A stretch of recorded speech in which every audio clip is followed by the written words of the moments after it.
Hi masters, అందరికీ నా నమస్సుమాంజలిలు. ఈరోజు స్వేచ్ఛ అనే భావన గురించి తెలుసుకున్నాం. స్వేచ్ఛ అంటే స్వ ప్లస్ ఇచ్ఛ, అంటే తన సొంత ఇచ్ఛానుసారంగా జీవించేందుకు ప్రకృతి ప్రతి జీవికి ఇచ్చిన వరం. ఈ పదాన్ని హరించే అధికారం ఏ ఒక్కరికి లేదు. ఆత్మ యొక్క సహజతత్వం స్వేచ్ఛ. స్వేచ్ఛ ఉంటేనే ఆనందం. స్వేచ్ఛ కోసమే అందరి పరితపన. ముక్తి కూడా ఒక మహాపరిస్వేచ్ఛ. ముక్తి అనేది కూడా ఒక మహాపరిస్వేచ్ఛ. ఆ మహాపరిస్వేచ్ఛలోంచి ఉద్భవించే మహదానందమే సచ్చిదానందం. ఆ తత్వమే ఆ పరమాత్మ తత్వం. మరి మన యొక్క తత్వం అందుకే స్వేచ్ఛ లేనప్పుడు మన హృదయాలు నిరంతరము నొచ్చుకుంటున్నాయి. కానీ మిత్రులారా, ఈనాడు మానవజాతి తన స్వేచ్ఛను మర్చిపోయింది. ఒక ప్రగాఢమైన నిద్రావస్థలో బ్రతుకీడ్చుతోంది. తెలియక తన స్వేచ్ఛను తాము హరించుకుంటున్నారు. ఇతరుల స్వేచ్ఛకు ప్రతిబంధకాలు ఏర్పరుస్తున్నారు. బంధము అది మమకారంతో ముడిపడి ఉన్నా లేక ప్రతీకారంతో ముడిపడి ఉన్నా మన స్వేచ్ఛను, మన అనుబంధంతో ముడిపడి ఉన్న వారి స్వేచ్ఛను హరిస్తుంది. ప్రతి ఆత్మ ఒక శాశ్వత స్వేచ్ఛా జీవి, కానీ ఆ స్వేచ్ఛను బంధంతో కోల్పోతోంది. అందుకు మన సొంత అజ్ఞానమే కారణం. ప్రతి ఆత్మ స్వేచ్ఛగానే జన్మ తీసుకుంటున్నది, స్వేచ్ఛగానే జీవించి స్వేచ్ఛగానే మరణిస్తుంది. కానీ మనము తెలియక ఇతర వ్యక్తులను మన సొంతంగా ఒక ఆస్తిగా భావించి వారి స్వేచ్ఛకు భంగం కలిగిస్తున్నాము. మరి మన స్వంత స్వేచ్ఛను కోల్పోతున్నాము. ఒక కుటుంబంలో కలిసిమెలిసి స్వేచ్ఛగా, సామరస్యంగా, ఆనందంగా జీవించాల్సింది పోయి మనం ఒకరి స్వేచ్ఛను ఒకరు హరించుకుంటూ స్వేచ్ఛను కోల్పోయి నిరంతరం సమస్యలతో కలిసిమెలిసి కానీ దుఃఖంతో జీవిస్తున్నాము. తల్లి అయినా, తండ్రి అయినా, కొడుకైనా, కూతురైనా, అత్తైనా, కోడలైనా ఎవరైనా ఆత్మస్వరూపులే, స్వేచ్ఛాజీవులే, మరి ఆనంద స్వరూపులే. అది ఏ సంబంధమైనా సరే స్వేచ్ఛను హరించేదే. ఈ భూమండలంలోనూ మరే లోకంలోనూ సరే ప్రతి ఆత్మ ఇంకొకరి మిత్రుడే కాగలడు. మనమంతా కలిసిమెలిసి జీవించి ఆనందించేందుకు, నేర్చుకునేందుకే జన్మ తీసుకున్నాము.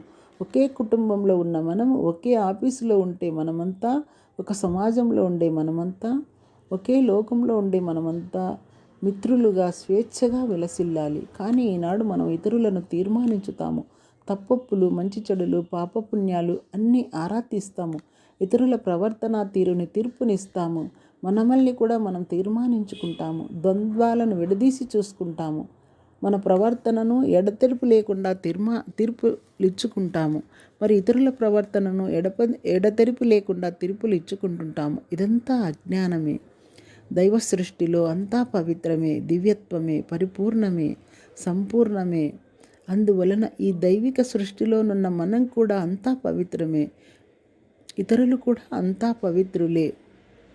అందుకే జీసస్ క్రైస్ట్ అంటారు, జడ్జి ఎ నాట్, అంటే ఎవరిని జడ్జి చేయరాదు అని.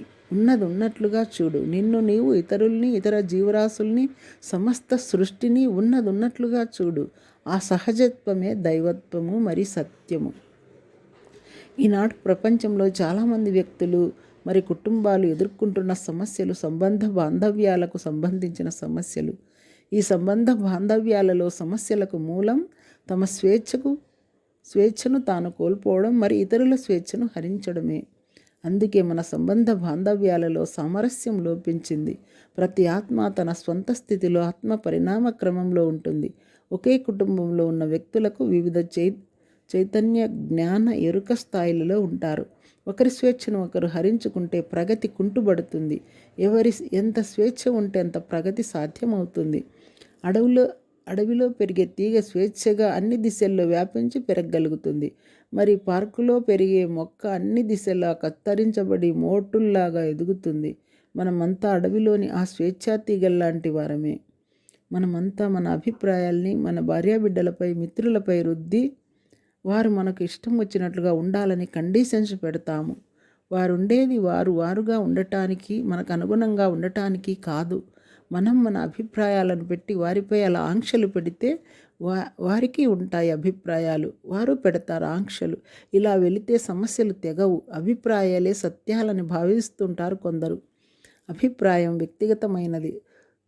సంస్కృతి, సంప్రదాయాలు సమాజానికి సంబంధించినవి, నమ్మకాలు మతానికి సంబంధించినది, వాస్తవము ఈ లోకానికి మాత్రమే సంబంధించినది, సత్యము సార్వత్రికమైనది, మరి సృష్టి అంతటికి సంబంధించినది.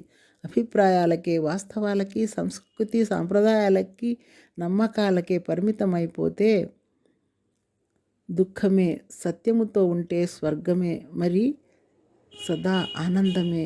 ఇంకొంతమంది ఇతరుల్ని, సమాజాన్ని, లోకాన్ని మార్చాలనుకుంటారు. అది ఎప్పటికీ అసాధ్యమే.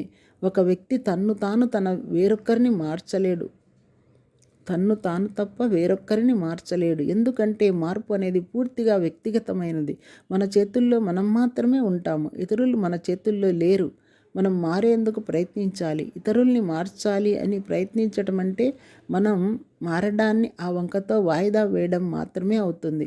మొదట మనం మారాలి. మన అంతరంగంలో మనం మారిన వెంటనే బహిర్గతంలో ఇతరుల నుండి మనకు కావాల్సిన మార్పు వస్తుంది. ఇతరుల్ని మార్చాలి అంటే ముందు మొదట మనం మారాలి. సరే, నేను మారతాను, ఇతరులు అలాగే ఉంటారు కదా, మరి అలాంటప్పుడు నేనేం చేయాలి అనుకుంటారు కొందరు. ఏ వ్యక్తి కానీ, ఏ శక్తి కానీ, ఏ కాలం కానీ, ఏ ప్రదేశం కానీ మన అనుమతి లేనిది మన జీవితాల్లో మనల్ని ప్రభావితం చేయలేవు. మన యొక్క దృష్టి ఎరుకతో కానీ, ఎరుక లేకుండా కానీ వాటిపై ప్రసరిస్తే తప్ప అవి మన జీవితాలని ప్రభావితం చేస్తాయి. కావున బయట మీరు అనుగుణమైన మార్పులు రావాలంటే లోపల ఆ విధంగా మనం మారాలి. అప్పుడు బహిర్గత జీవితంలో మార్పులు ఆటోమేటిక్గా జరిగిపోతాయి. ఎందుకంటే బహిర్గత జీవనానికి కనిపించని అంతరంగిక జీవితమే మూలం.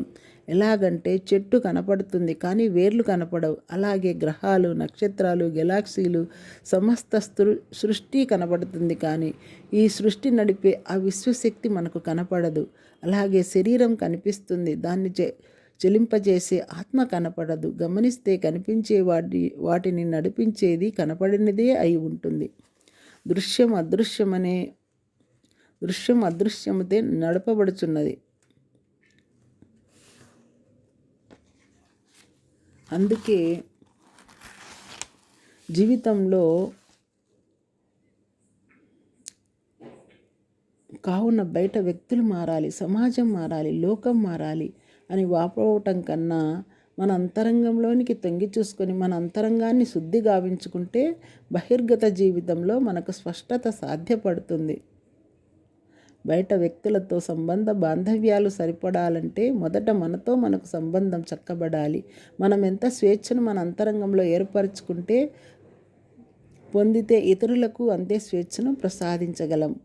భగవతత్వం అంతా స్వేచ్ఛతోనే ఉంటుంది కాబట్టి మనకెంతో స్వేచ్ఛని ప్రసాదించినది. అది ఎంత స్వేచ్ఛ అంటే మన అనుమతి లేనిది మన జీవితాల్లోకి దైవత్వము ప్రవేశించి కూడా ప్రభావితం చేయజాలదు. అడిగితేనే, అనుమతిస్తేనే మన జీవితాల్ని ఆ దైవత్వం ప్రభావితం చేయగలదు. అందుకే మనం అష్ట కష్టాలు పడి తలలు బ్రద్దలు కొట్టుకున్న దైవత్వం చెలించదు. అలాగే ఆ అష్టైశ్వర్యాలతో తొలతూగుతున్న దైవత్వం చెలించకుండా ఉనికి మాత్రమున ఉంటూ మన భావాల్ని మాత్రమే అలాగే సంభవింపజేస్తుంది. అంత స్వేచ్ఛ మనకు ఇవ్వబడింది. ఆ స్వేచ్ఛను అర్థం చేసుకోలేక మనం సమస్యల్ని సృష్టించుకుంటున్నాం. ఆ దైవశక్తి మనతో ఏమీ పరాచికాలు ఆడదు.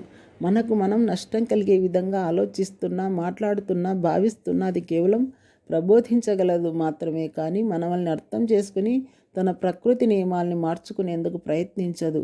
మనకు నష్టమని ప్రబోధిస్తుంది. అది మనం అర్థం చేసుకోలేము. అదే భావాలతో ఉంటాం. తాను ఇవ్వాల్సిన సంకేతం ఇచ్చి మన భావాలనే సంభవింపచేస్తున్నది. కావుననే మన సమస్యలకు దైవనింద, పరనింద చేయరాదు. అవన్నీ స్వయంకృతాపరాధాలు మాత్రమే.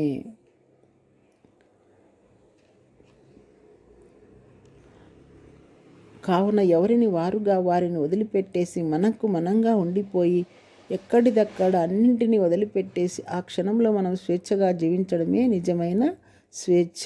వదిలిపెట్టేయాలంటే క్షమించాలి. మరి మన పరిస్థితులను, వారి పరిస్థితులను అర్థం చేసుకోవాలి.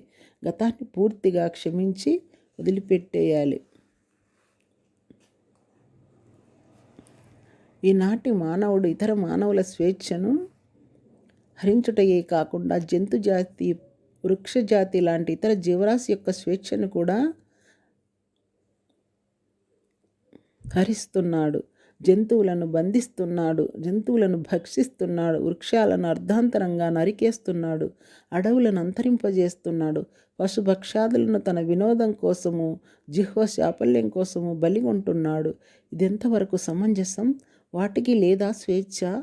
భగవత్ సృష్టిలో సకల జీవరాశికి స్వేచ్ఛ ఉన్నది. ఆ స్వేచ్ఛను భంగపరిచే అధికారం ఏ ఇతర జీవరాశికి లేదు.